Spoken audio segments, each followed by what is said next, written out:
எல்லார் வீட்லயுமே துளசி செடி வச்சிருக்காங்களே, நாங்களும் வைக்கலாமா அப்படின்னா வைக்கலாம். எப்படி வைக்கணும்?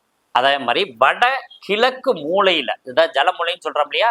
அந்த ஜலமூலையில துளசி செடி வைக்கலாம். துளசி செடி வைக்கும்போது இன்னொரு சின்ன விஷயத்தையும் சேர்த்து வச்சு பார்க்கலாம். நீங்க ட்ரை பண்ணி பாருங்க. தொட்டாச்சினிங்கின்னு கேள்விப்பட்டிருக்கீங்க இல்லையா?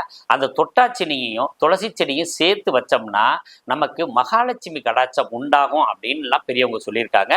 முக்கியமா பெண்கள் பரிசுத்தம் இல்லாத நாட்கள்ல அந்த துளசி செடி பக்கத்துல போகக்கூடாது. வளர்ச்சி இல்லாம போயிரும், வாடிரும் அல்லது காஞ்சிரும். அப்ப என்ன பண்ணணும், நல்லா சுத்தமாக இருக்கிற மாதிரி நாட்கள்ல நீங்க துளசி செடியை வளம் வந்துட்டே இருந்தீங்கன்னா நல்ல உடல் ஆரோக்கியம் கிடைக்கும். முக்கியமா வீசிங் ப்ராப்ளம்லாம் இருக்கு இல்லையா, அவங்களுக்கெல்லாம் பிரச்சனை கொஞ்சம் குறையும்.